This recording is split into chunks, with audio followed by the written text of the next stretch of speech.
Para bailar la bamba. Para bailar la bamba se necesita una poca de gracia. Una poca de gracia y arriba, por ti seré, por ti seré. Ready? Bamba, bamba. Bamba, bamba. Bamba, bamba.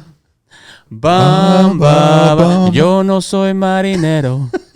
Yo no soy marinero. Soy capitán, soy capitán, soy capitán. Ready? Bamba, bamba. Bamba, bamba. One more time. Bamba, bamba. Bamba, bamba. That's it. That's it. Thank you. Thank you for opening up the show that way. Yeah, there you go. I don't think nobody's done that one. Hilarious. There you go. Nobody's done that Break one. the ice, right? Welcome to the show, guys. Glad to have you guys here in the studio, man. Thank you for it's always having nice. us. What do you guys think? I love it. Nice? This is great. Really nice. I love the fact. Well, first of all, you guys are not from Toronto, TO. No. Yeah. Not originally. No. No, you're never originally, right? No. We just flew in. You guys you made the smart move of not being here. No, yeah, I like Toronto. It's a You like good Toronto? town. I mean, Wednesday night last night was a good happening town. You go in Vancouver, where we're from, and it's pretty quiet. Yeah. Here? You're both from Vancouver? Originally, yeah. Originally, right? But now you're in Vancouver, but you're in Calgary. Calgary. Okay, Yeah. cool. Yeah. Yeah. So welcome. Thank you. I first start off with RBC. So Tim, I got his tee. I wear a different contractor's tee every show, so I just give him a shout out. Simple as Awesome. that. So I think I don't have a tee from you. Well, we'll get you some No, gear give me if you look underneath the table, there's about 200 tees underneath the table from everybody. from everybody that's Oh, coming that's in. it. and I just gotta giving bring to you me, right? some. So it's just like tees, hoodies, Yeah. hats, toques, everything. We can hang them in the background, right? We used to do that on the back there. It started to look a little like a frat house, so we kind of started bringing them down and clean up the shop a little bit. But Nice. welcome, guys, and I just share your deets, Felipe. I want everybody to know because I don't have the deets in front of me. But yeah, No worries. Yeah, I'm Felipe, owner of Versa Homes. We build custom homes in Vancouver, and yeah, we're just trying to be a contractor. You know, just trying to be a contractor. just trying to be a contractor. I don't like that word. Just nah, you're building. You're building homes, like proper homes, We are, right? yeah. So We you are. like there's a lot of attention to detail and care and all kinds of stuff, and we're going to get into that whole world, right? So Sounds good to me. And then you brought a friend. Yeah, Josh from Engage Building Products. So Yeah. we manufacture aluminum extrusions for claddings for towers, houses, commercial, single family. Brands are Fast Plank, Quick Panels, and Easy Trim Reveals. How long has Engage been around? 2010. New. Yeah. All right. And I know we're going to get into the whole world about how it came about, how it got started. But I find it fascinating that when we were talking last night, like literally this story starts with a paint bucket, like a tile bucket, like Yeah. a bucket. That's right. And was it a Civic, Honda? His little, was it a Civic? Was you it a were driving? Civic? That little junkie. Tell me it was like a Good Hyundai at work? Pony or something like that. Safari van. Was it a Safari van? A Safari No, we had van. a little car for a while. No. It was a time I always remember driving down the highway, and you and I were both like, We had a Plymouth Voyager at some point and a Safari van. yeah, That's an upgrade, I would say, going from the Plymouth to the Safari. It was donation from my parents. What color was it? It was sky blue. Did they still do wood paneling on those Safari vans at the time? No, on the Plymouth though they did. On the Plymouth Yeah. they did, Yeah, yeah. Plymouth, yeah. The Full Plymouth was wood burgundy. grained or whatever it Yeah, was. picked it up from the auction for like $200. Drove it till it blew up, and then go back and buy a new one. Yeah. All right, so no, I wanted you to share all of these. What's the Instagram handle? at Versa Homes. Yeah, Versa Instagram, Homes. website, Yeah. www.versahomes.com. And then email to get a hold of you or what? Felipe at versahomes.com. Okay, and then Josh? FELIPE. So we're at engagebuildingproducts.com, Okay. and you can get to it through fastplank.com, Quick Panels, or Easy Trim Reveals. Nice. All right. So from the bucket to here. So one of the questions you had was, how did Versa Homes come about? Yeah. And this is why I brought Josh, because he was a big part of it. And little story, as you know, I used to be a musician. Yeah. And I used to come back from the road and, hey, Josh, you got any work?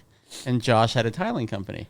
Yeah. And Josh said, come work with me. So I'd make a few bucks before I head out on the road again.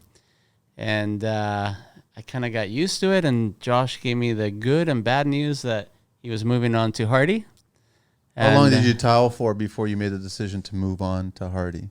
Oh, how long was that? You were a long time. Long time. I was Yeah. only with you for like 4 or 5 months, maybe. Yeah. Yeah. So I was probably good 10 years, 12 years Yeah. of contracting and tile work. Yeah. Wow. Yeah. That's a career right there in Yeah. tiling. Yeah. Okay. I mean, so Josh and I actually been best friends since grade 8. So we met in grade 8 when I came from Chile, and Hockey cards in the spokes. yeah, that's right. Okay. All right. I just want to put everybody in the same kind of age bracket here. That's All right. And but yeah, so he was helping me out while I was on the road, and then one day he says, "Hey, I'm going to Hardy, and I think you can do these tile jobs yourself." And I'm like, "Oh God, here we go." And he gave me my first job. Remember the little red square tiles in that deck? Yeah. And I'm just like, it should have taken me about 3 hours, but it took me like 2 days. You know, What was it, back in the glass day. or was it? No, it was just in an outdoor patio. Remember that? Almost like terracotta bricks, but not in the Not in that the mesh. Spanish style. Yeah. Oh, okay. All right. Yeah. Yeah, this was back in 2000, and he said, "Hey, you can do it." So I started tiling. What was it? The Hardy thing? There was an opportunity that came up or something? Yeah, like I was contracting, doing tile work and flipping homes before there was TV shows about them. You Of know? course. Yeah. And kind of realized I'd plateaued on how big I could get without really having any corporate experience. And I went home and I talked to the wife. I said, I don't think I'm going to be able to get any bigger than this. I just don't know how to grow beyond this point. And maybe 2 weeks later, the phone rang and somebody had recommended me as a potential hire for Hardy and Peter Hunter, Pink Panther. Yeah.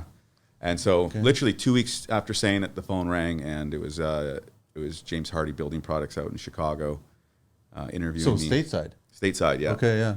But it was to be the install tech for Canada initially, or Western Canada. Okay. So went down to Chicago, interviewed. It was a fun interview. Got the job there. Kind of sat and said exactly this. I need some corporate experience so I can learn how to grow. I won't take another corporate job anywhere else, but I won't be here forever either. You're just being honest. Yep. And they were like, perfect. Let's go. This is what we want. Yeah. But you grew pretty quick there too. Yeah. He went from tech Yeah. to Install like, tech was, teaching people how to install Hardy at the time. This is 2003, 2004. This would have been like the beginning of it. Like contractors didn't really know. Exactly. Oh, yeah. Yeah. So they had pockets where they had a lot of volume, and then areas where they needed to start converting homes from vinyl siding to Hardy, so to the fiber cement board. So what happened is of course you're taking guys who are cutting vinyl all day, and they needed somebody to go out and travel around and teach these siding crews how to switch from cutting and installing vinyl to installing fiber cement. Was That was that initially easy? my job. 'Cause you got a lot of guys that are just dead set on vinyl, right? It was more the builders because the fiber cement upgrade costs, It was quite a huge. bit yeah, more before. Yeah, at least double to what vinyl was it was charging at the three time. bucks a square foot compared to like $1 or something back then. Just materials, yeah, but Yeah. labor was, it was pretty niche at the time. So labor, you'd find people installing fiber cement if a homeowner requested it for, 14 to 20 bucks. And this is, before there was a rain screen. So Yeah. it was pretty expensive. And now, I mean, I guess most of the Eastern born is mostly Hardy. Like there's a lot of Yeah, I mean, Hardy's definitely dominated, right? Yeah. The amount that they've grown. 20 years. Yeah, right? and especially in colder climates where they added their Color Plus program. Yep. So the pre-finished boards really took off, especially in Canada, right? Because it was durable and it was lasting. And it was a Durable. strong product. I guess the only hard part was just cutting it and just getting it to place, right? Yeah. That was it. A lot of that education was managing the silica. Yes. yeah. Yeah. Which became a whole The other thing, shears and right? all that. So As a matter of fact, you guys did a great job training. And when I first started my tiling company, he came to me and he goes, "Hey, here is a nail gun and here is your Hardy Backer subfloor, 1/4 inch." And he introduced me to that. Yeah. And they would literally give you a compressor, give you a nail gun, and a bunch of nails, and says, "Install the product. Here you go." And they teach you, and the way you go, and that product was awesome. The only problem with it now is that it's just too much buildup. Yeah. You got the D-truss and now. also that is gone. Well, yeah, well, there's still No, the backer board. still, yeah. it's still It's around, just- right? It is still around, yeah. Is it still around? Yeah, I thought yeah. I was just told recently that it was discontinued. Yeah. I mean, I can't say for sure. I'm not up to speed on Okay, yeah. on Yeah. Yeah. I had someone recently in the show here, and he was at Hardy for a while too. Oh yeah. Ryan Ralph, and on yeah. the Canadian side, right? And Yeah. and then he just told me that they got rid of it. It was as during the pandemic, they just didn't see the value in it anymore. I guess the amount of competition regarding tiling. Deetra. Yeah, you Deetra's got all kinds awesome, of right? competitors now, right? So Well, I mean, there was a bit of slip up during the pandemic for a lot of manufacturers, right? Yeah. You know, people thought initially that you had to kind of tighten up, close up the. they did what they shouldn't have done. Exactly. Yeah. Yeah. So a lot of manufacturers had to pick and choose. You know, if we're going to support a product line, it's going to be the A SKU. It's not going to be a B or C SKU, right? So it was kind of that Henry Ford model. You can have it any color you want as long as it's black, right? Yeah. Yeah. Yeah. But I mean, Schluter did a great job with the Deetra heat and build up. Oh no, totally for sure. I mean, this is a funny story. Remember, I just told you about a house back in Langley. Yeah. And I actually tiled that house. Oh yeah, I remember. I saw the 14 video. years Yeah, ago, yeah, right? yeah. So I removed all the hardwood floors, but the travertine I kept because travertine is actually coming back now. So I said, let's keep the travertine. But my problem was when I removed the floor, I had to build up the whole floor to put the new hardwood down because the hardy backer had so much build up with the new heat on top. So that's where I think Deetra and Schluter obviously they figured won. it They out, figured right? it out. You put your cable in the Deetra, and now your heights stay down, right? So how did we get from there to here now? And then you guys are So, so as a towel because setter, you're a tile setter and you're doing rentals. yeah. Right. So I was a towel setter. My company used to be called JT Installations, as a towel setter, which was after my son Jada's, my firstborn. And you know, with the love of music, I kept touring. And as I was, playing music, we actually got a record deal with Island F Jam. Jet Black Stare was the band, and it's time to go. So I sold my tiling company for $30,000 without the van, without my phone number. That was a great deal. I trained him. I gave him all the contacts. He did well, but I sold it $30,000. I thought this is enough money to kind of give it a go. And I went on tour, and a year and a half later, came back flat broke. It was an awesome experience. Yeah. And I couldn't compete against the guy, right? So Experience we didn't have any priceless. paperwork either. There was no legality. He just gave me $30,000, and I trained him. And So you came back thinking to start up the tile again? no, I couldn't. Okay. Well, there was no compete, but it is a family friend, so I couldn't really compete. So I went, so how do I start working? Because I need to work and not compete against him. So I started Versa Tile and Bath Solutions. So I would do Versa and Tile. It's versatile. Versatile. So I am a versatile guy that's starting to do bathroom rentals because half a bathroom is tile, right? Yeah. I thought, why not? Let's do it. 2009. That works. It's awesome. Yeah, and then we just started to evolve, and ladies asking me, "Hey, you're doing my bathroom? Can you do my kitchen?" I'm like, "Oh God, I've never done a kitchen before." So Did you tell her yes? of course, I'm like, "Oh yeah, we can do that." Right? So, Never did it. Let No. me watch a video. Oh wait, no, there's no YouTube at that. No. yeah, there was Okay, starting to be just YouTube, starting to right? be, And it okay. was actually a joke. What did you learn that on YouTube? Okay, yeah. Well, funny enough, now YouTube is probably one of the biggest universities school, for everyone. exactly. Yeah, Right? it's amazing. So, anyways, I went from a bathroom to a kitchen to, hey, can you do the upstairs? And and we run pretty tight. And I learned, and I'm super interested in everything. So I picked it up pretty quick. And I think 2011, I had a little incident and sliced my arm, as you know. And I couldn't work Not anymore. a little incident. Yeah. Yeah.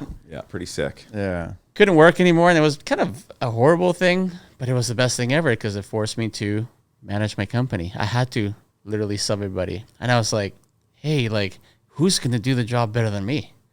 I don't trust anybody, right? Yeah. Little did I know that when you hire all the professionals, your job turned out 10 times better than what you used to do.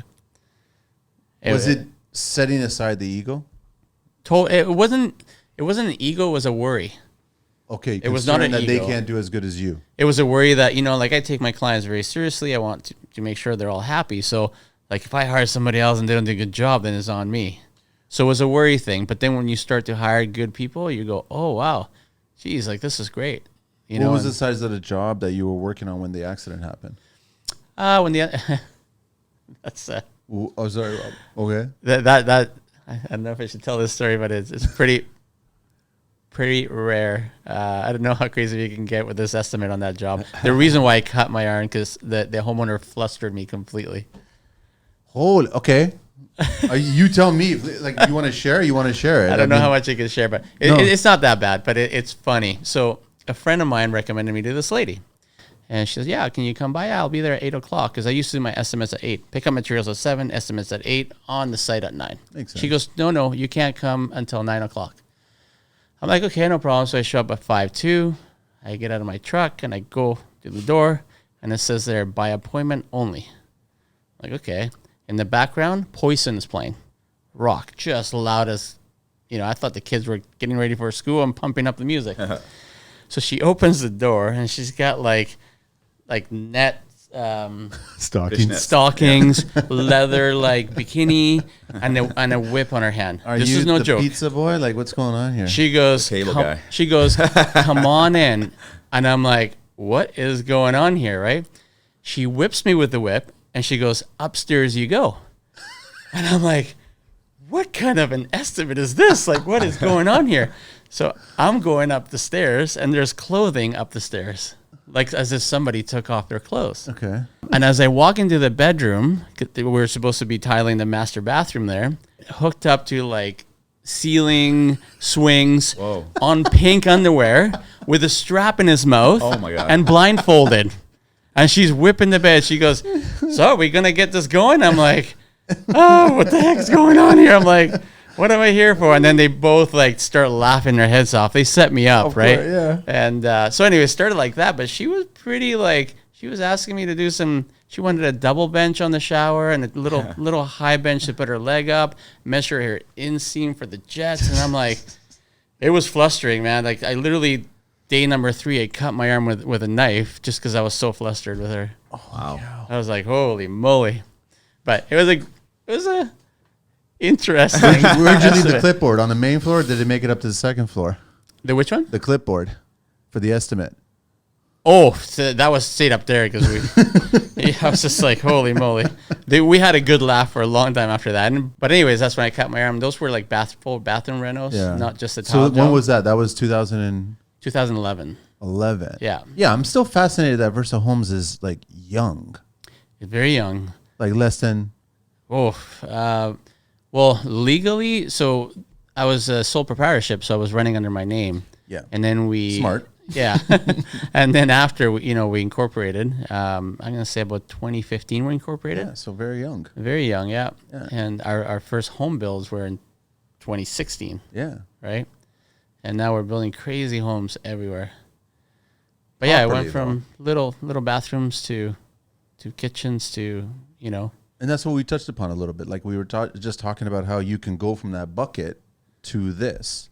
Crazy. And I think a lot of tradespeople, you guys probably see it, like they just get stuck in their ways. They're just stuck at that. They don't see the possibility of getting to that point. No, and to be honest, I didn't either. I didn't start tiling with Josh with the possibility of becoming a contractor. If you asked me if I was going to be a contractor, I would have never known.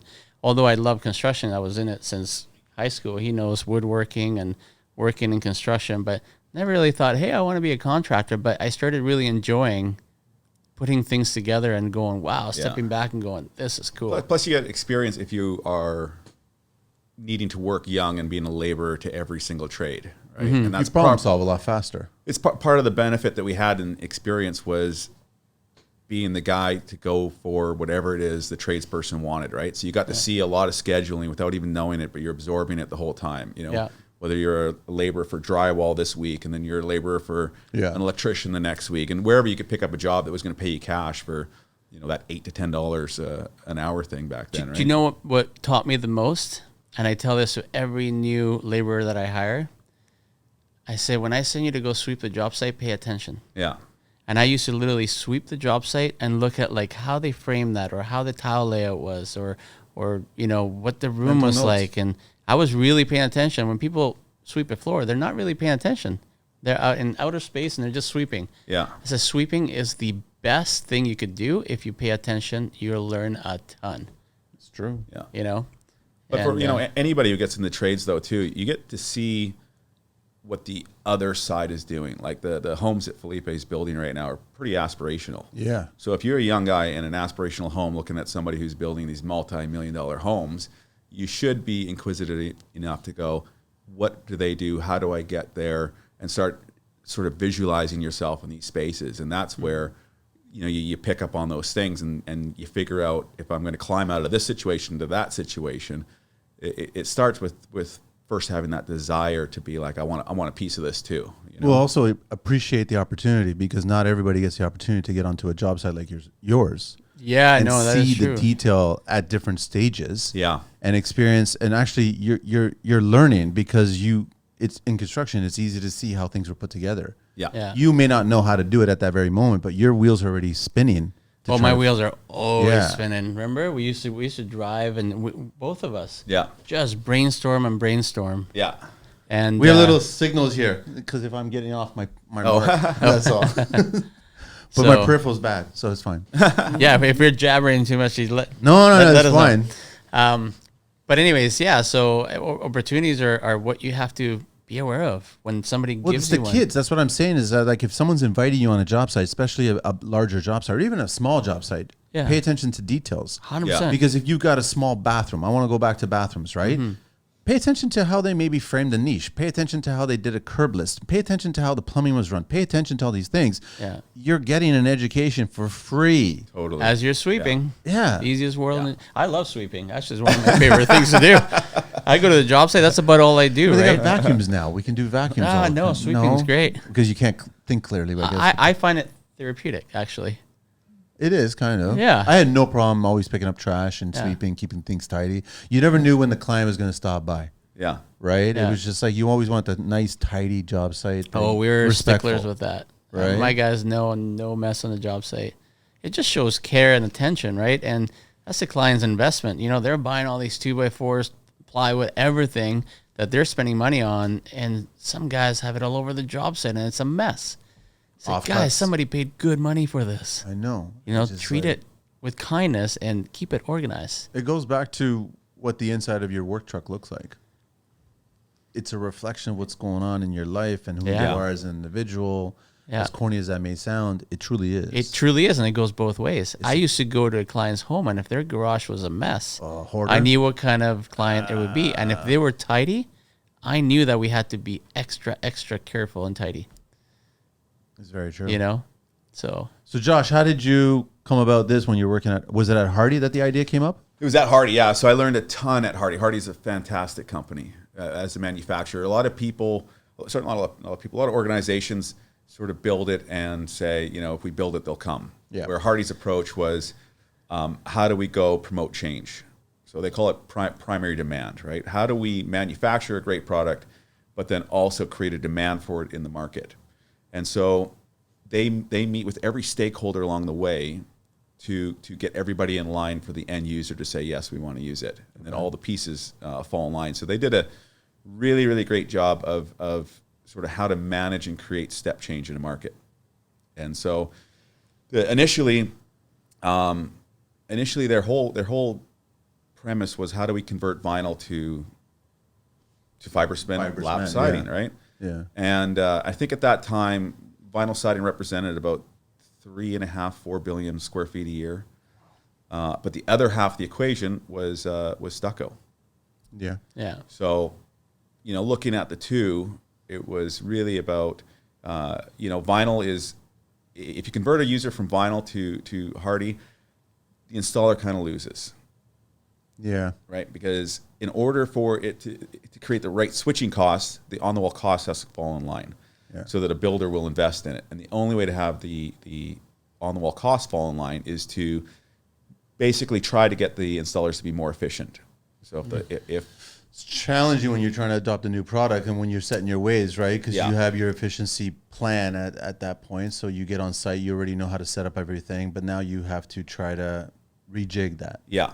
Which is challenging. Like Felipe was saying, the vision of the leaders of Hardy at the time, put in everything in place. So guys needed tools, we're going to invest in tools. We're going to give them the compressor, we're going to give them the nail gun, we're going to give them the chop saws, we're going to give them whatever it is that they need to buy into the program, because the best customer is going to be a repeat customer. Yeah. I remember that. I got that gun and I got that compressor, which we couldn't afford at the time. I couldn't afford it. Yeah. I was so excited. I would, let's go buy some Hardy. Yeah. Just to use them. Yeah. You know how we are with tools, right? We just want to use them. Yeah. And I was like, let's go get some Hardy. This is great, And yeah, it was a good move. I mean, tools for anything, even employees in your business, is key. Yeah. Give people tools and your business thrives, right? Shirts, hoodies, hats, pencils, tape measures, everything, right? Just to build that brand with new users, right? Everybody's doing that now. They understand. They see the value in it, right? Yeah. That's the thing about it. And you're also like, I don't think you see dirty contractors anymore. I think there's an image now. Everyone's trying to portray an image. Everyone's trying to. There's a lot of black, right? But the thing is, it kind of looks good. And I like that you started seeing certain brands treating it as a uniform. Yeah. Well, social media has been a big player on that. You start to look at other builders that you admire, or like when I used to look at your videos, I'm like, man, this guy's good. Yeah. With hardcore renos, I just loved it. And you start to go, okay, we got to do it like that, and you learn. So I didn't make much friends though. I was creating all these waves, man. I don't know, man. I've been a fan ever since. I don't know, but it's just because I always questioned it. I always had this mentality of like, when it's being done for the very first time at the very beginning, you have two roads you can go down. You can do it the fast and cheap way, or you can do it the proper way, or try something new. Yeah. It's probably going to take the same amount of time and effort. Yeah, but you used to do it good. Yeah. I used to love when you used to tile and you put the camera on the very top of the shower. Way back in the day, like before anybody started, they all do it now, right? This is what everyone's doing now, but you did it, 10 years ago, was it? Yeah, 10 plus. 10 plus years ago. One of the craziest ones that I ever did was I did a mosaic oval around the cast iron, not the cast iron tub, but freestanding tub. Yes, I remember that one fucking tile at a time. Yeah. And this is before people were doing CNC cutting and all this shit. Yeah. You used to be big on wall detail too. Oh, the walls, the accents, the detail. Yeah. Like, it's funny, is the thermery, like you talk about the wood behind me. Yeah. When I first met them at IBS, Atlanta, in 2000, and I can't remember how far back it would have been. It would have been the first time I went to IBS, right? I see this product and I go up to them and I'm like, can I put this in a shower? Since 1991, Mississauga Hardware Centers, MHCI, or Saga Tools as the cool kids call it, has been a trusted name in the construction supply industry. Serving the Greater Toronto Area as a family-founded, owned, and operated company, they take pride in their reputation as one of the most respected construction supply providers in the GTA. At MHCI, they stand out for their commitment to fast and efficient service. Their team of friendly, courteous, and knowledgeable staff is available to assist you with any questions you may have. They understand the importance of product knowledge and strive to provide an unsurpassed level of expertise to their valued customers. They take pride in their ability to purchase large volumes of products directly from manufacturers worldwide. This enables them to pass on substantial savings to their customers. Whether you're embarking on a do-it-yourself project, constructing a multi-million-dollar building, or involved in city infrastructure development, their products and prices remain highly competitive within the industry. Order online at www.mississaugahardware.com, or better yet, go and visit them in person, and always check out what's happening on their social at Mississauga Hardware Center with CENTRE. And they just looked at me like I was weird, right? Yeah. I was looking at this product, I was going on, put it in a shower, and then all of a sudden I made the wood shower. Yeah. And I totally pulled it off, fully waterproofed, and put ash wood in the shower. I remember that, yeah. And it turned out beautiful. And then it was a curved ceiling, right? Because I put a curve on the shower because the ceiling was a basement, but it was a backsplit basement. So the ceiling height was like 12 feet. Yeah. And I'm like, you can't have this narrow bathroom with this 12-foot high. I remember that. So I just said, let's just put a curve on this, man. And Yeah. that'll bring down the ceiling. And that's exactly what it did, right? Yeah, and I brought in a black toilet, brought a black vanity. That's right. By the way, don't go black toilet. It's like a car. Yeah, it's dirty all the time. All over it. Yeah. Wow. It's not a smart move. I won't do it again. I'm sorry. That's why they keep them white most of the time, right? No, but that's what I was doing. Is I was always questioning, trying something new, right? But then when I started seeing your stuff, I was like, what the hell is going on here now? Like you were taking it to the point where it wasn't just the finishings. It was just the preparation about the structural component. I was in awe regarding how the building was being put together. And the challenges. And you guys out west have greater challenges because of whatever, rock, hill, slope, engineering, seismic. Yeah. There's a bunch of stuff that you guys have to deal with that we don't touch here at all, Wow. which is challenging, right? So, but you just brought in professionals. I always did. I tested them. I questioned them. I make them sign contracts and make sure that they're like, I looked at their work everywhere. Go to the site or go on online? Go to the site and talk to the clients. Because, when you get somebody that you interview, you're always going to give them the best speech ever. Of course. because you're selling yourself. But the best person to ask is the client. And the client will tell you the truth about that person. The first statement out of their mouth is That's gonna right. be And you got to their- try to find somebody that's not in their reference list. How Right? do you do that? Just ask around, talk to other trades. You know, being a contractor, you know other contractors. I love chatting with other contractors, and you know, you ask them, hey, have you heard of this guy? Blah blah blah, and you just keep digging and digging and digging, and when they give you the right information, then you can pull the trigger with confidence, right? Yeah. So was it hard to take yourself out of the equation? I know you were healing, Yeah. right? But then it was kind of a good and bad situation because all of a sudden now you got to what's been expressed on the show a lot of times. You got to work on the business and not swing the hammer. So funny, we're in Toronto. My mentor, Bill Swinimer, is from Toronto.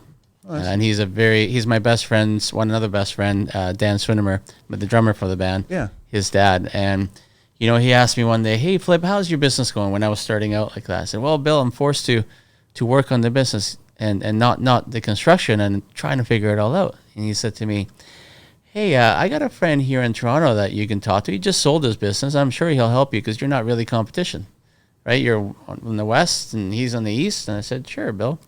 And he put me on the phone with this guy, and he just opened up a whole new world for me, you know, telling me how to do things, markups and profits and marketing. And then I dove right into the business that way. I've always marketed my company correctly, or tried to anyways. Always worked in the business. I've had software programs forever, since the first day that I started. On the home building side? Yeah. Yeah? Well, it was renovations for Okay, the the first renovation while, side, right? yeah. So I had a program, I don't even know if you know this program, it's called Smart Contractor, which it's very archaic. Okay. But it was a software that no one even knew about, right? And then Builder Train came along, and I jumped onto that for 10 years, and it helped along the way. But, you know, they're a great company, but there's lacking some things that now I see as a business owner that I need. Information that's crucial to your business health. So we jumped onto JobTread. And you're seeing a huge difference. Huge difference in JobTread. They are awesome. They're always evolving. I have all the information like really quick. I don't have to jump from one page to another. Easier to get the crew on board?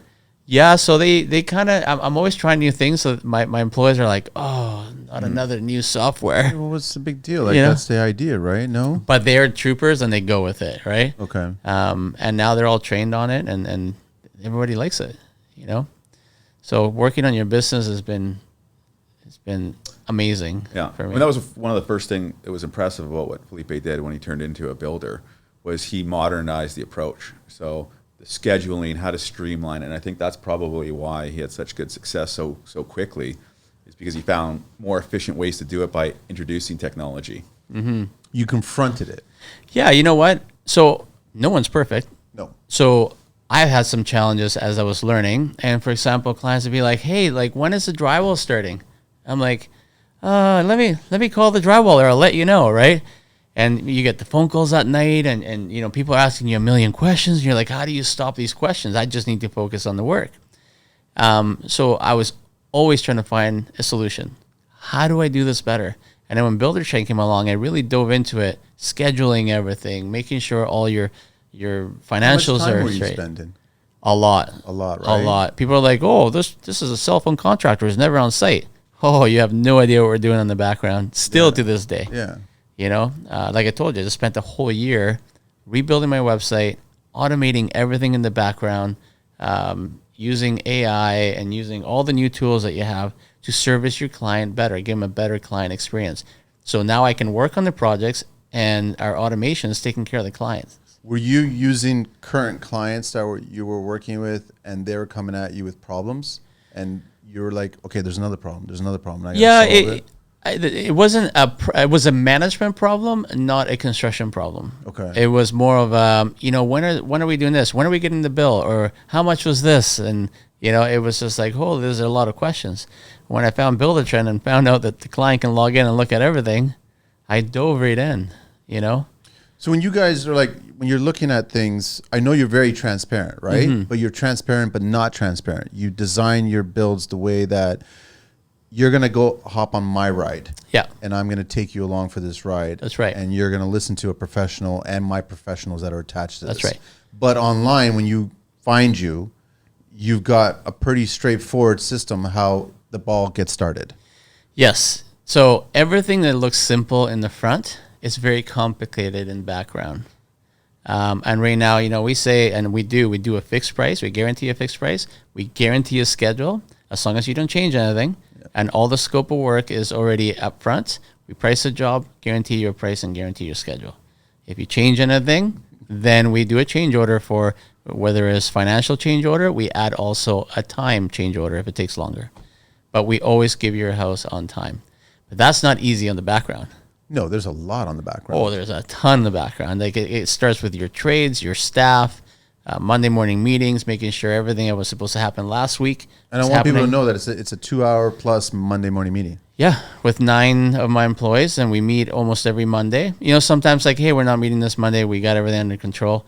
But I'm going to say 90% of the time we're meeting on Mondays. To review the previous week, to understand previous week, the next week. This week is coming, and the following week. That's the key. Coming down the pipe. 100%. Make sure that each individual in your company is taking care of each item that they need to be taken care of. I love that you just said about the change order, how you also submit a time change order. You have to. So if you're tiling a bathroom and the client, as you know, says, hey, you know what, I changed my mind and I want this other tile. And you're like, okay, no problem. It's going to take us 2 days to get it here. Supplier. I have to rebook my guy, so I'll have to ask him when he can come back, and that's going to be a time change order as well as a price change order, right? So if you're upfront with your client, they'll always be okay. You're telling them this is a date. They made a change. You have to quickly make them aware that change is going to affect their price and their timeline. So do you get clients that are skeptical about you're giving them a time, you're giving them a completion date? So it's funny because clients are like, yeah, right. They never heard of a contractor giving a house. Yeah, 2 weeks kind of mentality, right? Yeah, so they don't believe that you're going to give them the house on time. Yes. And it's funny because when you do give it to them on time, they're like, wow. So if you go to my website on the main page, you'll see a video. I told this client that July 5th, he would get his home a year before this. That video was shot in July 5th, and it was a handover. And we rolled the cameras, kind of like you're doing right now, right? We're going to see the client, sit down and give us a review. No, we just rolled the cameras. They didn't even know they were getting the red carpet. We had the house with a bow in the front. We rolled out the red carpet. They're waiting for Ty Pennington. Yeah, totally. Right? They actually came to the jobs like, what's going on here? All the trades showed up. We had sushi everywhere. We had the architect, the designer, everyone was there. And they're like, what is going on here, right? I said, you are not allowed on the job site for the last 2 days of the project because we were setting everything up. It was a massive surprise at that point. They knew something was coming, but they didn't know that we're doing this full event for them, right? And we just rolled the camera, and you can listen to it there. And the guy's like, I just, Versa, what he says he's going to do, he does. And that's what makes me happy about the end result. All that hard work you put in the background of your business, when a client just says that, you're like, yes. Josh, how's taking something new to the manufacturing world? Like, how's that experience? Is that a challenging experience?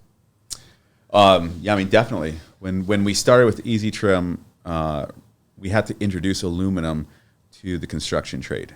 So nobody used aluminum on the outside of a building ever. No. As a cider, right? No. So, in designing and patenting the Easy Trim system, at the same time, I said, okay, this is going to work. And when this works, it's an introduction to adding aluminum to a standard building material.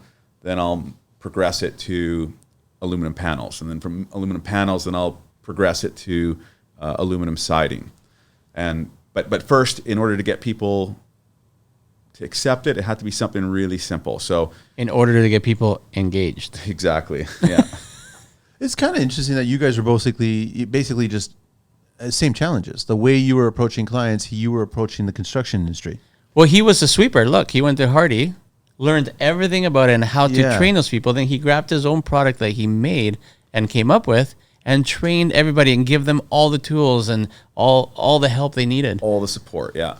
When I did his first, what was it, with Fast Blank, he sent me some Fast Blank, and we bought it for a project, and he sent me one of his guys, and the guy sat there and installed with us for 2 days, making sure we knew what we were doing. Turned out beautiful. Yeah. Who does that? 7 install techs. Nobody does that. Who sends you a guy, flies him out from Calgary to Vancouver for 2 days? I don't even know if anybody's doing that today. Well, he does that. Yeah. And that's the Hardy mentality, right? Where give Full them all the support. tools they need to make sure they learn our So product. they got no excuses. They're just going to actually appreciate the new product.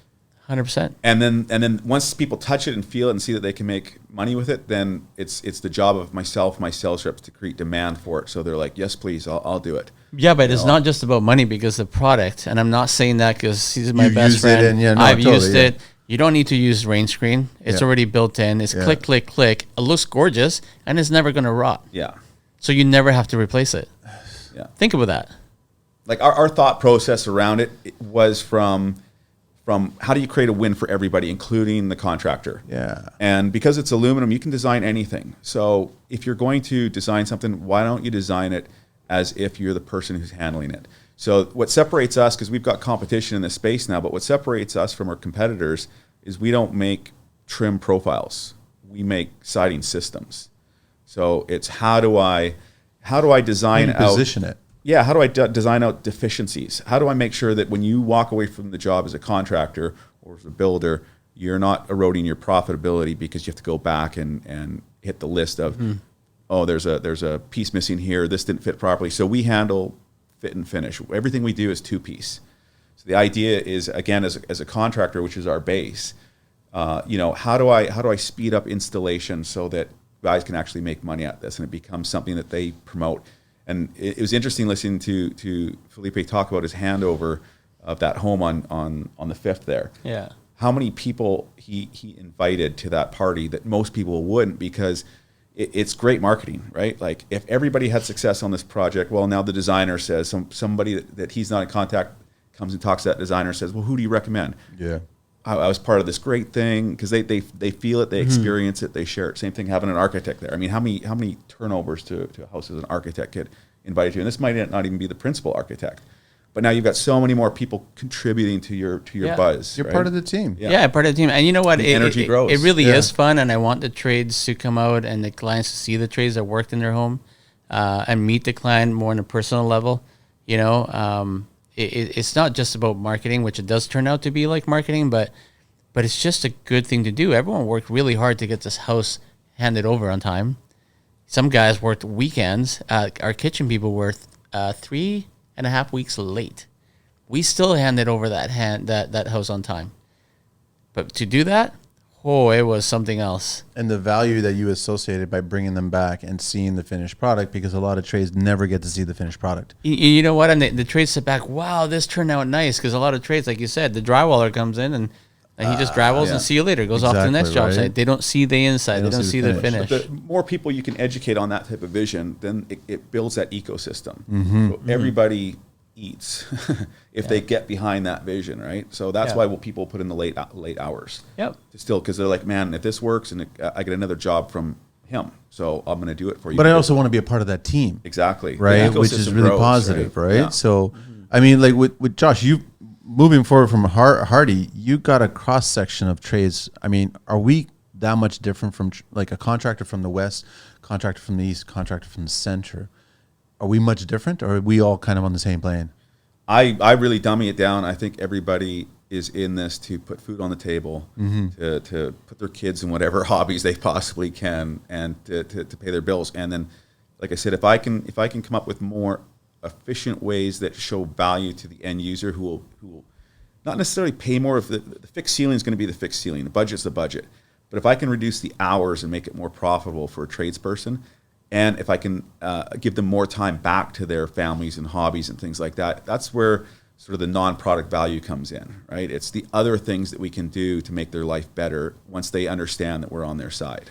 And I think that's a big deal. So I dummy it down to literally, for me, it's the dollars and cents. I want to make sure that if somebody's getting up in the morning to go do the work, that I'm on their side or my team's on their side to make sure that it's going to be a positive profitable experience for them. Yeah, I feel like Manny also, I think what you're trying to say there too is how do contractors in the East compare to the contractors on the West? Because you get to see like people all over the North America work on construction. Yeah. But are they all pretty much the same? All the same. I've always said Yeah. that the language is the same. It's the same. I would even go as far as global. It is, yeah, Like absolutely. you talk about how you guys are sweeping and you're just paying attention.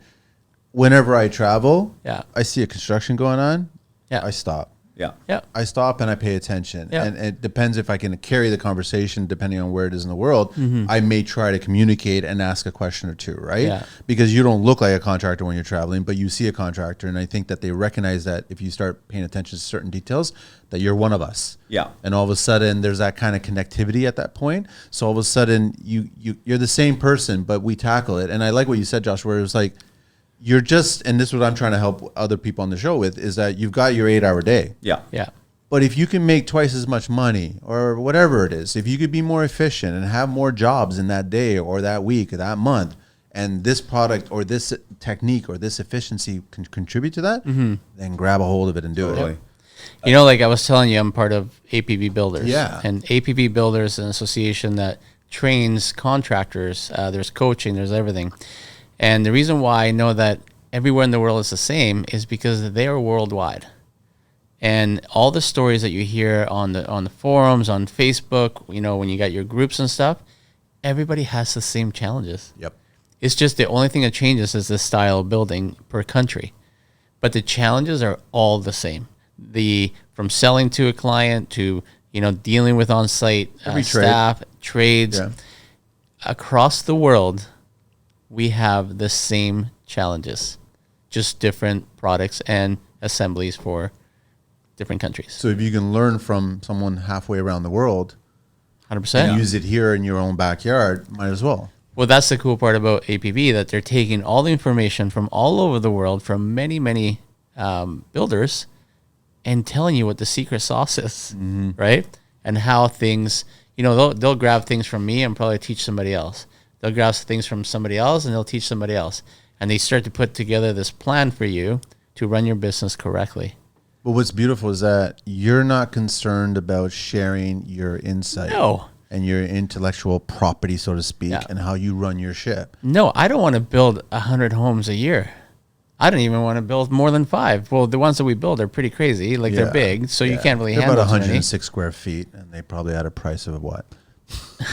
Well, average basic home is $450 a square foot, and Yeah. it goes up. We're building some that are 1,000, 1,200, 700. You know, but I don't want to lose control either, because the more staff you get, yes, you're growing, yes, you might be making more money, but your service starts to suffer, right? So the key is not to hire more staff. The key is to be more efficient with the staff that you have. 100%. I think it's probably, you know, Felipe and I do two completely different things, right? Yeah. It's to understand what business it is that you want to have. Yeah. So he's not trying to be the mass producer. He's the niche, high-end, aspirational product supplier, right? You're going to get custom, you're going to get hands-on, you're going to get specific, specialized items out of that's what you're going to get. Yeah. Where on my side, I'm more of a how do I turn something into something that's attainable for the masses. Yeah. Yeah. Right. So it's two different approaches, but the first step in your business is to understand what business you want to have. What business, what avatar you're going after, Yeah. right? You have to have an avatar. A lot of contractors are going after everything and anything, and that's actually not the right thing to do. Do they do that because of the mindset of like when we have those cold, slow days, I Yeah. have something else that I can kind of fall back on, but that's plan B. But so this goes back to marketing your business correctly. Yeah. Funnel, Yeah. leads. They call it a funnel for a reason. You want a lot of people to go in your funnel and only a few to spit out, and the correct ones to spit out. So a lot of it, you'll never have a slowdown if your marketing is done correctly, and you get to pick and choose what you want to do. So what's the most important lesson that you've learned building homes at this scale? The clients are slightly different. So right? I think, well, the clients are slightly different, but that is my avatar, because I've always promoted software and you're hands off. You don't have to do anything. And as you know, most clients are like, I'll go buy the tile. Yep. Oh, I'll pick I the wanna be a lighting when part the of house it. is framed. I just watched this episode. Yeah. I just downloaded this video. Yeah. Right. So my process did not fit the regular client that wants to build a regular home with Joe the builder, and Joe the builder is telling the client to do all the work. We don't do that. We're like, you have to be hands off. So who is hands off? Business owners. Business owners are busy. You're running a company. You don't want to deal with the house. You just want your house built.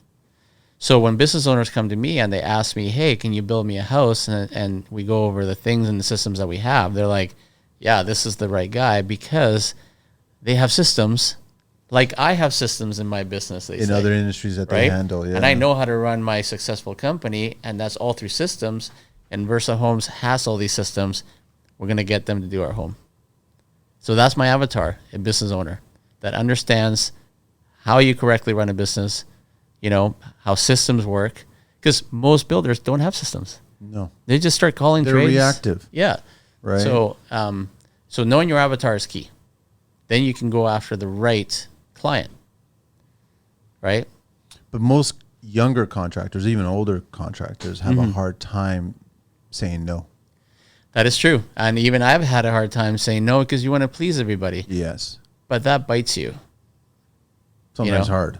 Sometimes hard. So you have to know, you have to listen to your gut. If I've learned anything, you know when you're taking on that client and you're like, And you get a tickle. I know. You're like, I don't know about this one, you know, but you know what? I got to keep the guys working, you know? And you take it, and it's the biggest pain you've ever, you know, inquired. And this was the early days.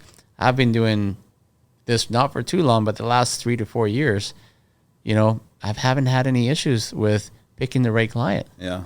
Because you've interviewed them or you've vetted them. I can tell right away. I'm You like, know right off the, yeah, you know, if they say, like, for example, there's this one guy, I rolled into his yard or his house, and he wanted me to build a shop. And he goes, I pull in and I had a brand new truck, you know, and he goes, wow, that's an expensive truck. You must be charging a lot of money. This conversation's over. That's right. I'm like, you know what? You can look at it two ways. Either I do charge a lot of money, or I know what I'm doing. I'm successful at it because I do well. You pick, you know? Yeah. Anyways, I didn't walk away because, you know, you can't just walk away and, you know, it just doesn't, it's not the right thing to do customer service wise. So I listened to him, and I told him that his building would cost 1.2 to 1.3 million to do. Oh, I can get these guys to do it for 600. I said, go for it. You know, so he ended up actually hiring a guy that I know, and he called me because the client was a pain in the butt, and he wanted to know how to deal with it. And then I said, what would your budget end up at? He goes, 1.3 million. That's where they ended. Exactly what I told him. Huh. Is exactly what I told him. And this happens to me so often where, because I'm a fixed price, and I tell them the reality at the beginning because I know what it's going to cost, then another guy comes in, oh, we'll do it at cost plus 10%. You know, it shouldn't be more than, you know, 800 or 600. They actually end up way more at a cost plus. Oh, it's cost plus. So, you know, this costs more. You asked me to do this and you asked me to do that. And, you know, the contractor's like, well, this costs more money. Well, the lumber was this much. As a contractor, you should know what things are going to cost. 100%. But you're already looking at the commodities that are going on. You're not months or years off what the price range is going to be. So when you're submitting a fixed price, you got a good gauge on what it is. I mean, there's 100%. Yeah, I know everything because the process that we put them through is architecture, engineering, and interior design. Yeah. You complete all those threes, then as a contractor, you should know exactly what the house is going to cost. There's no question.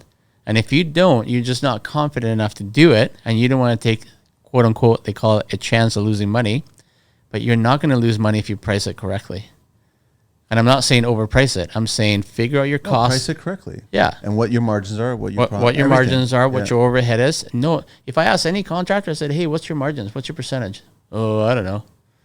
What do you mean you don't know? You should know, like, quarterly what your overhead is running at. Whether it's 10%, whether it's 11%, 12.3%, that's your overhead.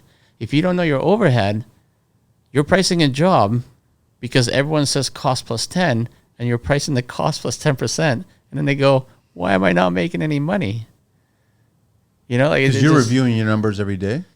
Oh, I review my numbers the job, weekly. I should say. You're reviewing the job. I know what every single job is running at to this day because our system, when invoices come in, I look at them, I approve them, It goes into our system against our cost codes. And every single day, I know exactly how much money is spent in every job.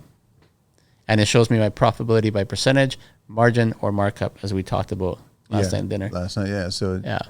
how much would you say that you're spending on a daily on running the business? You know, my days never end, and I'm the kind of guy that It's never a 9 to 5, right? So it's not a 9 to 5. You know, I might be golfing at noon, but I'm still working at 8 p.m. You know, but I work because I want to, and I hate weekends. I told you this. Yeah, like, you I can't wait till yeah. Mondays. Yeah. Like, I sit twirling my thumbs on the weekend and going, okay, so weekends are great. I work Get on a my hobby business. or something on the weekend. I know. My wife says, you need to do stuff around the house. I said, I'm busy. Hire a contractor. But no, I mean, you have to work a lot in your business, and I actually love it. So it's not work to me. It isn't work to me. I love figuring out like how to do something a little better, or how to implement systems that are going to help us all. You know, how to communicate with your staff better. What systems are you using, like Slack or you know, Gmail chat, which is a great one that we use, or through JobTread, right? Things like that. The best thing that you said last night I got away from was that most contractors are hiring cheap accountants. Yes, that's a huge one. So a lot of contractors, they'll take the jobs and they'll just do them, and they're getting paid, and you know, they As long just as hand money's over, coming in. money's coming in. We're working, so you're buying yourself a job, and then your accountant, you see him at the end of the year, and they go, "Hey, just so you know," and it happened to me 5 years ago. You're a non-profit organization. What do you mean I didn't make any money? And then you have already quoted for the next 6 months with the same style that you quoted the last 6 months. Yeah. So for the next 6 months, you're non-profitable again. So you have to know your numbers instantly. You have to know what percentages you're running at. And JobTread's great at that. It's like literally like a little dashboard that shows you what's happening everywhere. If you don't know that, you're going to go You under. can't make the right decisions. You can't move the company forward. You can't educate. You can't communicate with your staff. Yep. Or your sub-trades. 100%. Clients. 100%. How do you know how to price the next job if you don't know what you did the last job? So how many jobs you got going on right now? I got 7. 7 going on right Yeah. now. Is that maxing out? That's over the term of 3 years. They're massive jobs, about $35 million worth of work. Okay. And then Yeah. you're not ready to take on more than that right No, now. I'm not going to take on any more jobs. What we're doing right now, taking the time now that we're super busy to build a website, as we talked about, build the automation, make it a great client experience throughout the pre-construction process and through construction. Then in about 6 months from now, we're going to start to do marketing again to get those new clients to start filling up our funnel. And then when they go through the funnel, we spit out the ones we want to work with, and then you're booked for another 3 years again. Rules, compliance, regulations. These are super critical things. We use tools that require high safety standards. We have to meet compliance and regulations at all times, not just for governmental issues. But actually, if we don't, we're risking our own employees. Every tool requires a different kind of training and understanding of how to operate it safely. Every rule needs to be fully understood, who's qualified to do certain jobs and who's not. All these are important things we managers must take care of to keep safety high at all times. Now, getting it done is way harder than talking about it. But luckily, there's a platform I found that can help out with everything I just mentioned. A great software called Connecteam, which has training and quizzes that you can build in any way you'd like to make sure your employees always know how to handle certain tools. You can see who's done a certain course of quiz, who didn't complete it and can't work with a certain tool until they do. You also have the ability for an update if there's a new regulation you need everybody to be aware of ASAP. And also an easy overview screen to see who saw it. Plus, their schedule allows you to add limitations for certain jobs, so if one of your employees is not qualified to do a certain job, the system will automatically notify you about it. The platform offers a lot more, such as easy access to playbooks or hazard reports. Just check them out for yourself. Connecteam has a free plan and a 14-day free trial. Try them today by checking out the link in the show notes. So I want to go back a tiny bit to the tile bucket. How dramatically has the construction industry changed for you guys? Like, what are you guys seeing change? I think that finally most contractors and construction companies are getting with the times and technology. Technology is huge. That was a huge hurdle for construction. Yeah, and they're now, well, you know what? The younger guys are appearing. Like we talked about this, right? Yeah. Young contractors are actually getting all their systems in place, using their apps and using their softwares. Older contractors are not, but some of the older ones like myself, I'm not too young, 47, I still keep up with software. Some of the older ones are falling behind. And you wonder, like, why I've been, people go, hey, I've been contracting for 40 years. Why is this young guy, doing better than me? Because you're not adapting. You're not changing. Yeah. I had, sorry, Jerry Hermes. He told me this, a finisher. He says to me, hey, I'm working down the street for another contractor. And the guy hates you. I'm like, why does he hate me? What did I do to the guy? He says, he doesn't know you and all your fancy work trucks and all plastered with Versa homes all over. Who do you think you are? He says. I'm like, that's called marketing. Your messaging. Totally. And this is an old style contractor that thinks that word of mouth is going to get him all the jobs. But when things like COVID hit, word of mouth ain't going to help you. It's marketing that's going to help you. It became a digital word of mouth, right? Yeah. So anyways, not a big deal, but it just shows you the mentality of an old contractor with a new contractor. How is this guy that's been building homes for 6-7 years doing 10 times better than me when I've been building homes for 40? Because he kept up with the changes that life brings to the construction industry.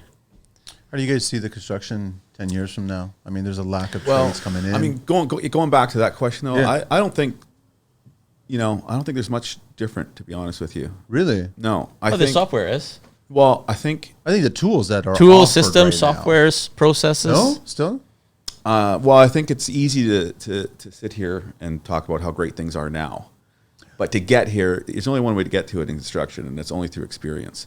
100%. So I think, to say a trade's going to take any job, well, we all did at some point, Of course. right? Yeah. Like you have certain responsibilities, and it's the guys that want more and figure out what their niche is. Like you didn't become a high-end custom home builder No.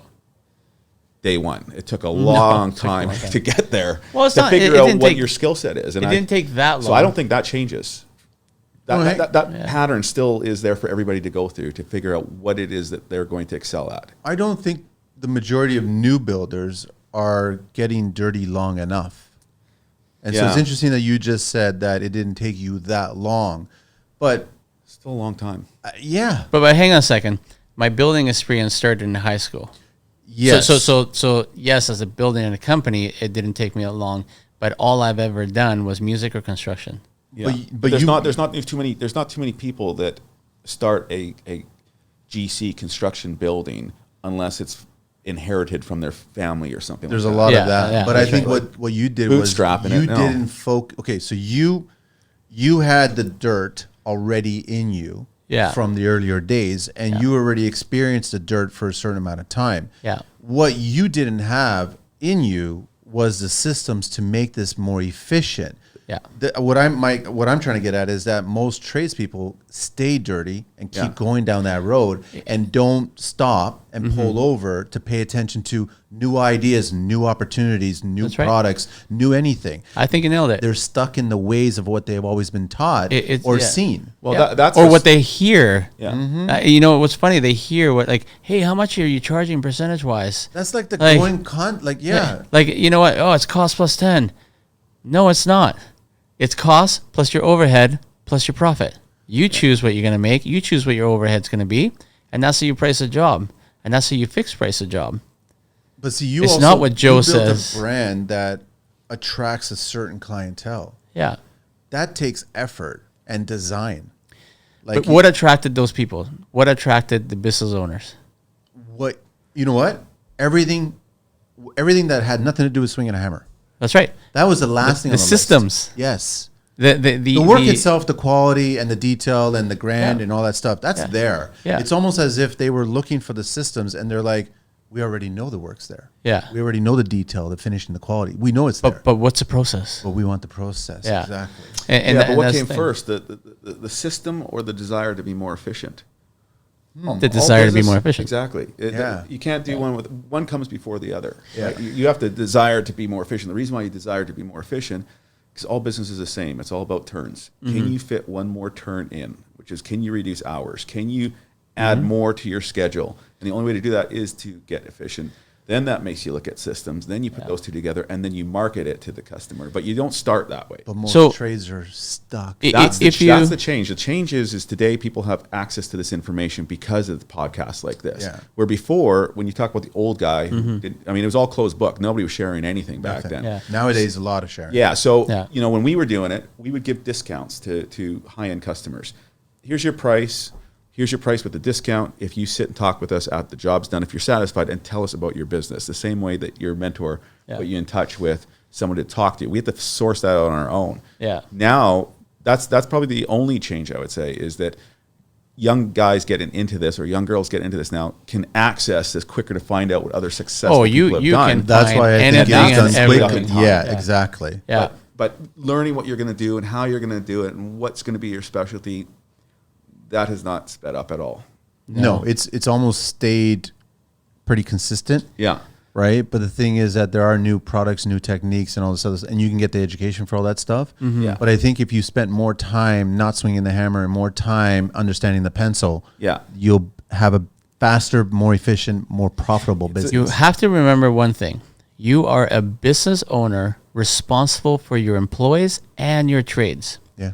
So you have to run a good business to keep everybody moving because you're essentially responsible for their families, their kids. Totally. You lay people off. Lots of people, They're going yeah. to suffer, you know, that Yes. kind of stuff. So the most responsible thing you can do is work on your business, not in your business. There's many people that can do the job. Many people that can run a construction company and many trades and workers that can do what you do. You're not the best at, you know, swinging a hammer. You got to be the best at running your business so that all these people can swing a hammer. Yeah. But it's hard to jump over swinging a hammer to be able to be good at managing people to swing hammers. I was forced to to. have a bit of No, that. You're 100% right. And that's the problem is that I'm sure that when you were laid up, your Yeah. job site was a ghost town. It was quiet. Nothing was going on. And that's all you were visualizing in your head going, Yeah. But I think if more trades actually did that to themselves, going, listen, we're not going in on Thursdays and Fridays. We're going to focus on building the business on Thursdays and Fridays. Yeah. And just keep it a ghost town. Let the client know, keep communication going. Yeah. But if you take that time and spend those 16 hours working Yeah. on the business, At some point, everybody has to stop and sharpen the axe before you go back and yeah, chop for more sure. wood. And that's all that this was. You were forced to sharpen that axe. I'm laid up sharpening there. it every single day. So that's the habit you gain from it. But Here's everybody a has to get to that point to perfect meditate example. on what they're going to do. yeah. perfect example. I just finished my website. It looks beautiful. What do? I read a book called The Brand Story. I go back to my marketing girl and Dave, my videographer. Said, guys, I need you to read this book. Download it, read it, whatever you want to do. You know, company pays for it. I want you to spend 7 hours today reading this book. Let's regroup, read the stuff on the website, and make sure our messaging is exactly what this book says. So I thought I had a dialed website, and today I got a draft of the new content on there, Evolution. right? Just keep doing it better, keep changing it, keep making sure that everything is good. You're not going to be perfect. You're going to fail. And if you don't fail, Well, you're not going You're to not learn and learning. improve and then come up with the new ideas. no. And listen, I'm probably sounding shiny and that we're great at what we do, but it did not come without mistakes. Of course. Mistakes are the best thing you can do in your business to learn. But if you do the mistake twice, That's a different story. that's a different story. But you also have a team that you have brought into the circle where they're all taking pride in the work that's being done, that when a mistake does happen, Yeah. everybody contributes into the solution. Oh, they're all great. They're problem solvers. And we talked about this yesterday. Yeah. I taught my site supers especially. I said, listen, guys, we can get frustrated about a trade not cutting and molding properly or not doing this or that. But if you get mad, you're just going to get frustrated and you're not going to have a good time. But instead of saying I'm the site foreman, say I'm the problem solver. Yeah. If you say to yourself that you're a problem solver, not a foreman, your whole view on how you approach a situation changes like that.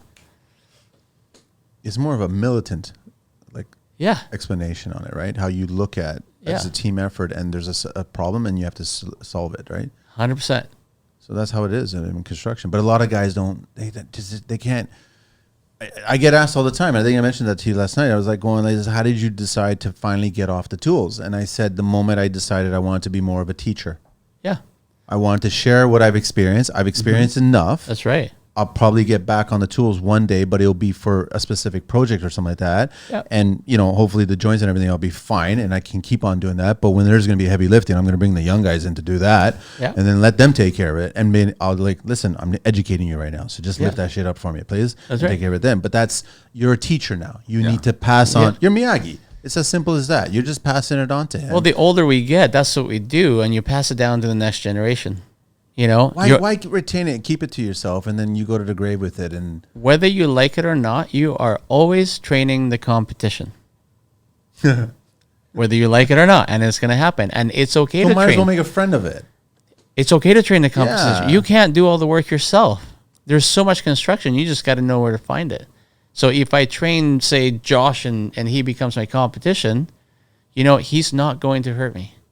I'm actually helping him get something going. But he's going to also probably challenge you to come up with a new way to do things. 100%. And then back. Oh, look what Josh is doing. Exactly. Jeez, you know, he learned from me, but he's doing that much better. You know, let's look into that. You know, you just always have to learn and then pay attention. You got the YouTubes, you got the Instagrams, you got... Well, it's funny how podcasts, in history, you got a lot of rivals in certain segments of industries, like, you know, obviously Ferrari and Lamborghini. So you've got competition going on, but there really isn't in the construction industry. There isn't. It's either people don't embrace the competition. Do you really have competition between Ferrari and Lamborghini? Or are you growing a class where the market share grows and both companies win?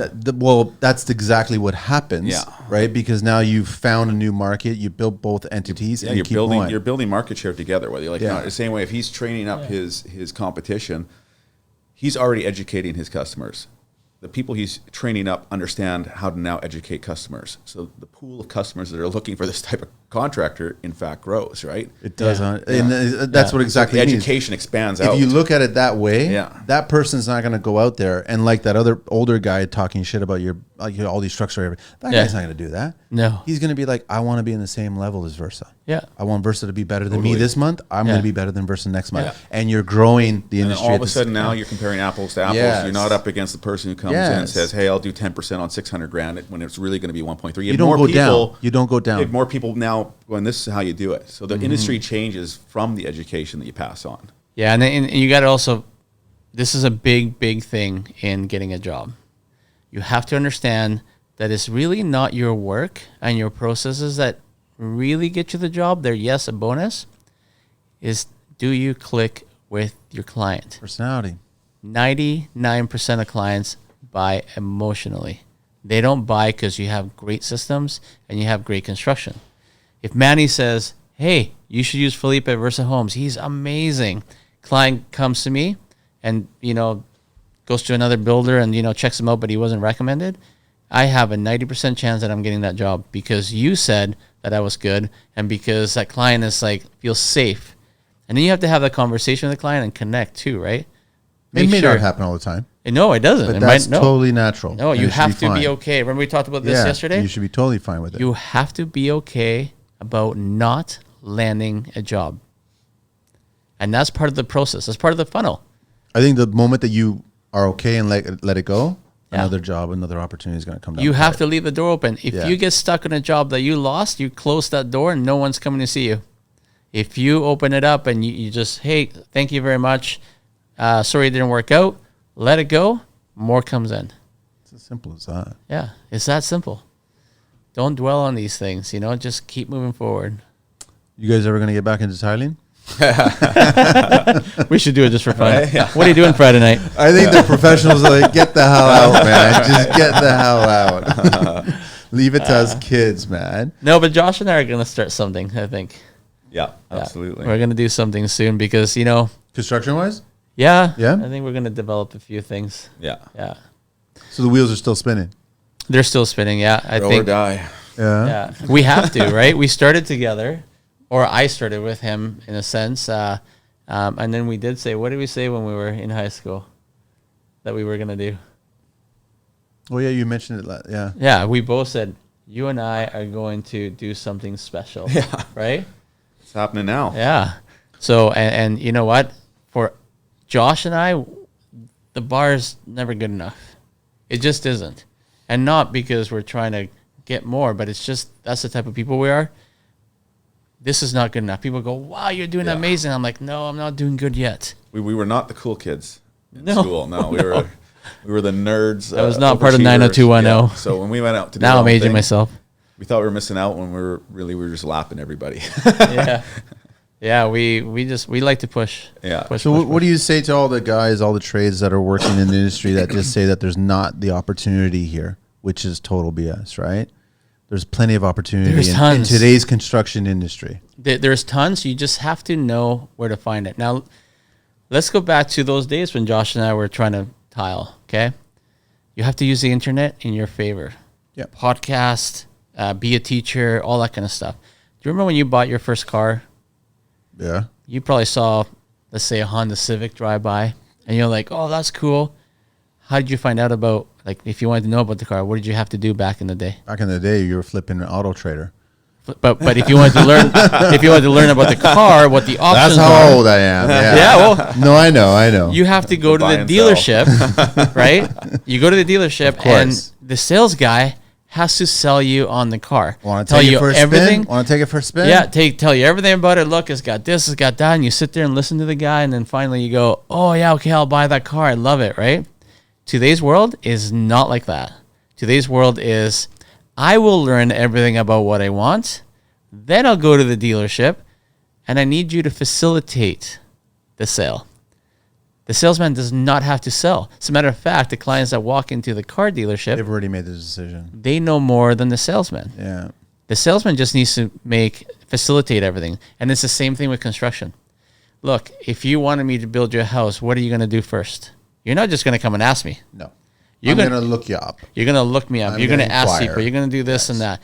So the mistake that most contractors do is when you show up to the office, we're trying to sell you. And I used to make this mistake. Oh, well, we do this, and this is how we do it, and we build like this, and we do ICF and triple pane windows and blah, blah, blah. And the client's like, blah, blah, blah, blah. Too much info. I just want you to build me a house. I already looked at you. I already know that you're good. Why are you telling me all You this? sold me. I Yeah. just need you not to sell me. They literally just want to go, hey, how do we go about building a house? They're here to see if they like you because they're going to spend a year or two with you, and if you can connect with them. And how do you start? Think about that. When you get a person coming into your office, you don't have to sell. Sell with your ears. You just have to pay attention, give them what they're looking for, which is, how do we start? You tell them how you start, and away you go. It's really simple if you think about it. It is that simple now. They've already Everybody's Googled just you. overcomplicated in it, right? That's as simple as that, right? Yeah. I think your question about young guys getting into the industry, I think it's good for guys to be getting into this industry. Construction is one of the foundations that contribute to every economy. Yep. And if you learn anything from the pandemic, which we've all experienced for the first time, it was an essential service. So when lots of people were sitting at home, the guys who were in construction were the ones who were able to find ways to make it work. And I think that's been a staple of almost every economy in every country. But I think Manny's right, though. There's a lack of trades coming up. There is not many people that are taking. They don't see the construction. opportunities. I think that they're totally No, they're blind all to them. they're all like computer software, working from home.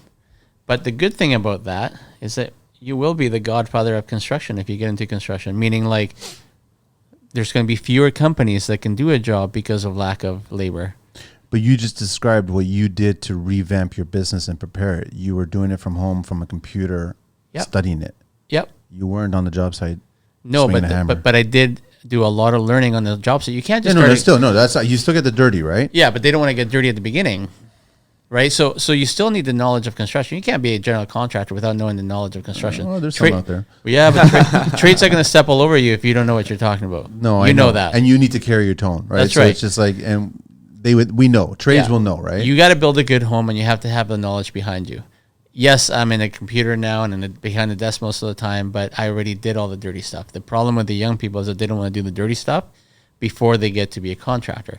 I have had many young guys like, I want to be like you. Can you help me? I want to start my own construction company. I'm like, yeah, I totally would love to help you, but you need to go do construction first and learn about it, right? You can't just have a program and a The software. dirty stuff gets you to solving problems because, like you said earlier, you're a problem solver. You're not a tradesperson. You're a problem 100%. solver, right? Yeah. So the dirtiness gets you that, right? So Yeah. Absolutely. It's it ain't the experience. fishnet stocking dirty. It was like Yeah. different kind of dirty. And that at goes for point. everything. Josh is the same way. He did a lot of legwork before that, and visited so many job sites and. But you were getting a grasp of your end user. You were trying to figure out, how do I give you more efficient? How do I give you a better? How do I help you?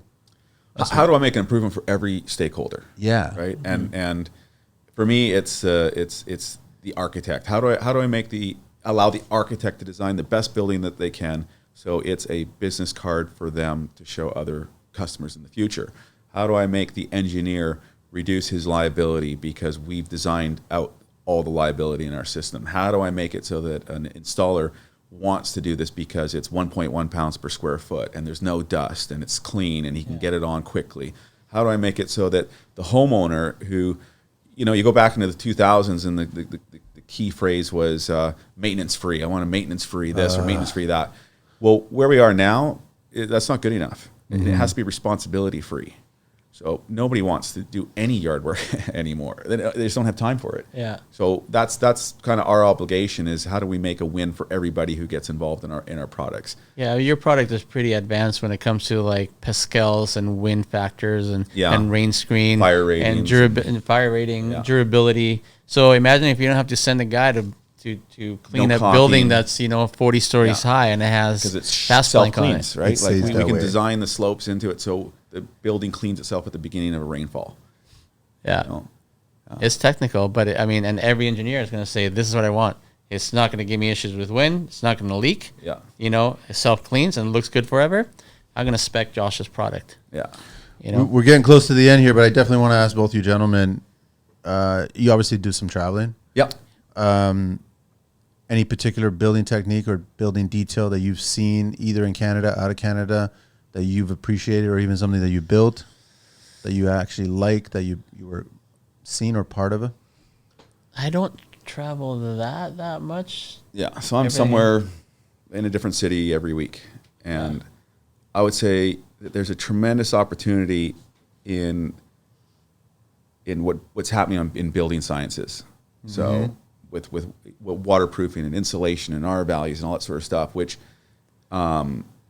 it's just going to create a tremendous amount of opportunity for people to come in and problem solve. So you make an adjustment to approve this, and the unintended consequences is now that they need a solution around it for something else on the building facade. So I think or even in the interiors, there's just so much more going into the actual performance technology around buildings, homes, and things like that. And as that continues, it's just going to create more and more opportunities. Yeah, we're getting personally some good information from people that we get training from. As a contractor in BC, anyways, we have to do training to keep our license, right? Yeah. And there is a company called Building It Right that they do all wall assemblies and efficient building, and you should check them out. Yeah, they are awesome, and they take you into classrooms and show you 10 different wall assemblies you can do now to meet code.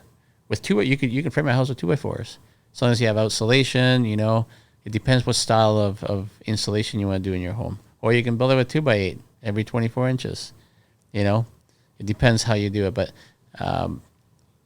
they teach you ways and test what you do to make sure that the performance of what you're doing is good. We did window installs. They tested it to 1,000 pascals.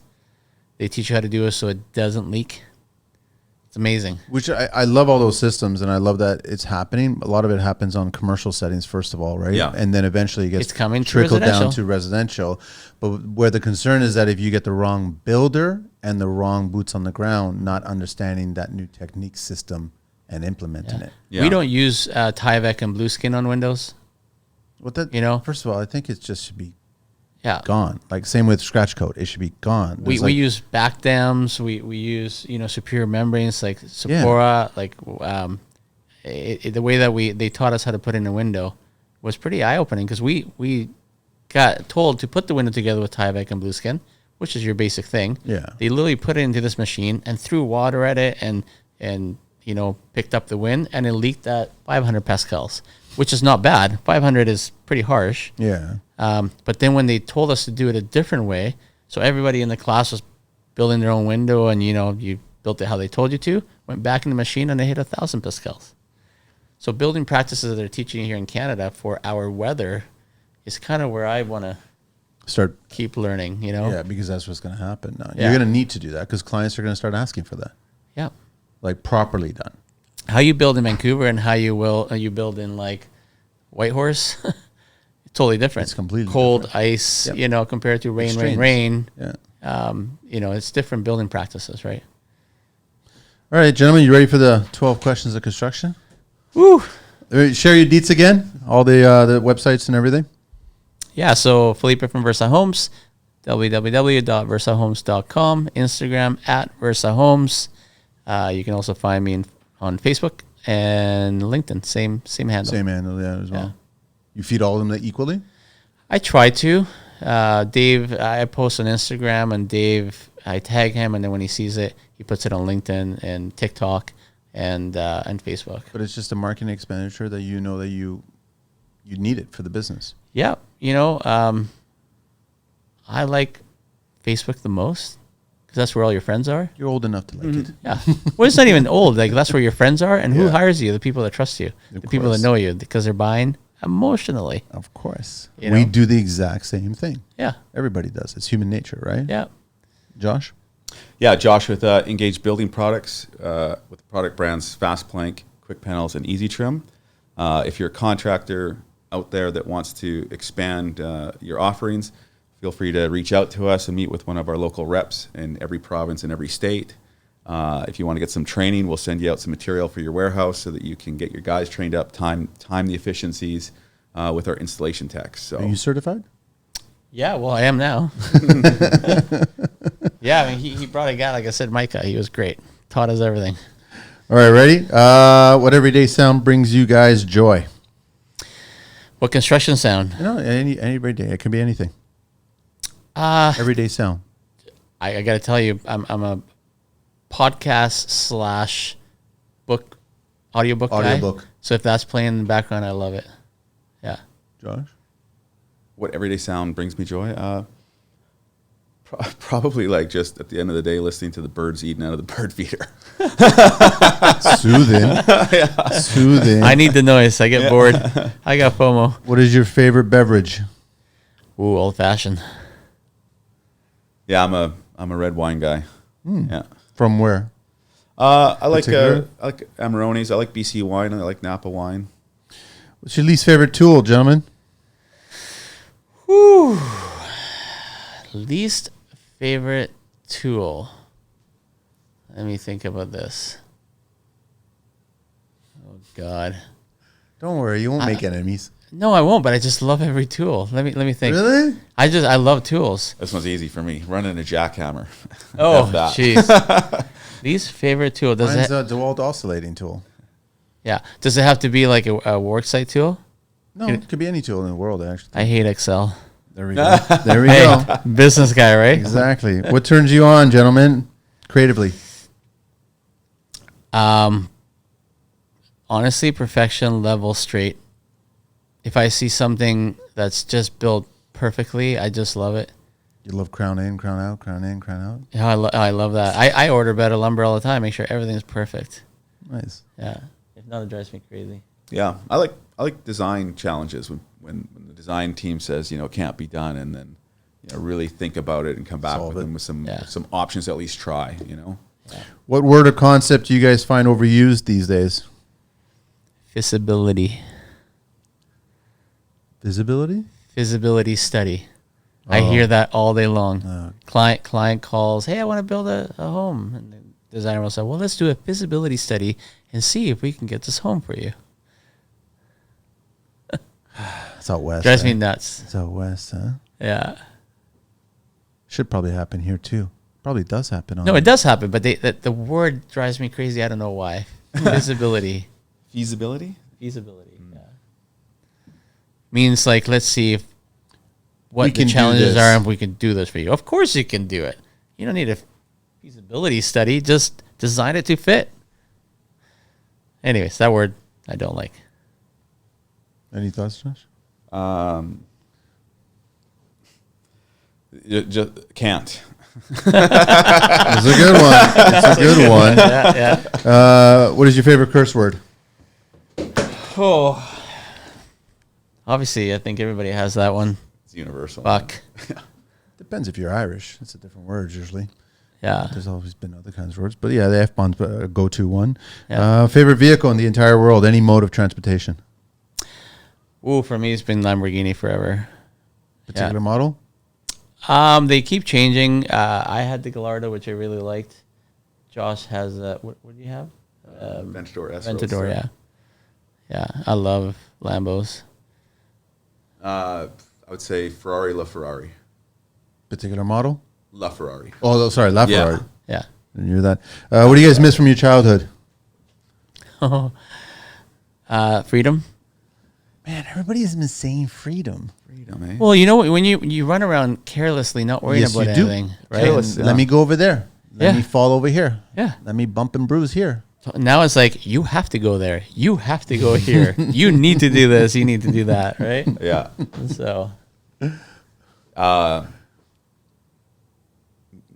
Honestly, like those super bad nights, you know, that movie Super Bad, where you go anywhere the wind blows, you know, that yes man mentality. Yeah. Just saying whatever's going to happen. yes, just say yes, Just and whatever's who knows gonna where you're going to happen. end up, yeah, right? that's true.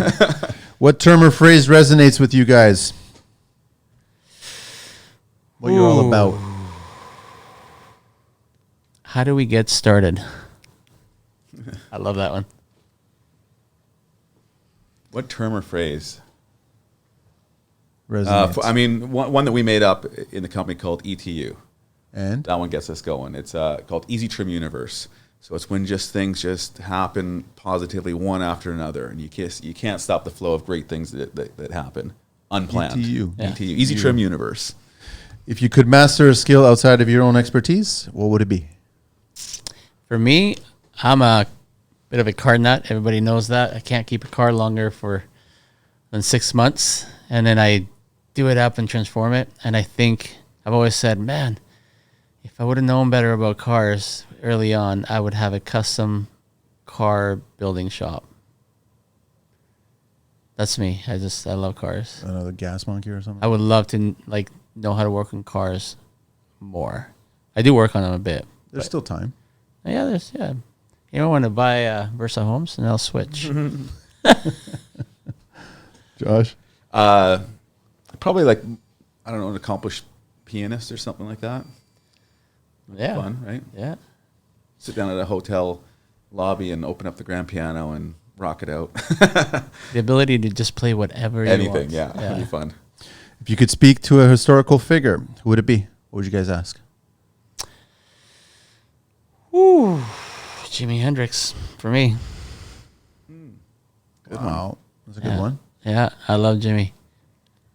Being a guitar player, and I grew up listening to him and trying to play like him, but it's just, Left hand. yeah, we got time.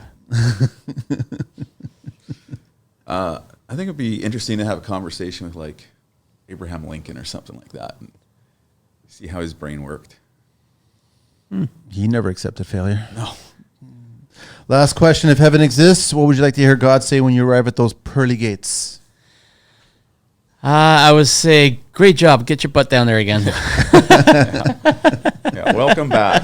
Welcome back. Welcome back. Welcome back. That's it. And then here's what I need you to do next. Good job.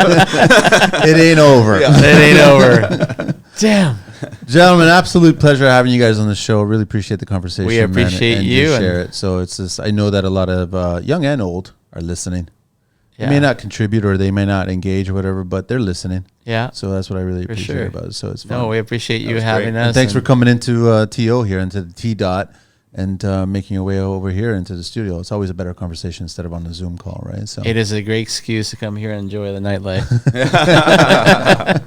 Yeah. Really, thanks for having me. It's good. Oh, thank you. Surprise. All right, guys, that's it. We're all done. We're all good. So everybody can check you guys out and then reach out to you guys and have a conversation and go from there. And then obviously check out your panels and everything and the trim. And they're going to be interested and check it out, right? So Awesome. I love that it's grown. I love that Yeah. it's grown Yeah. really well, right? So and then keep making these projects. They're insane. Keep going at it. There's plenty more clients still out there, man. Absolutely. Thanks, guys. Thank Where you, are you, Manny. Angelina?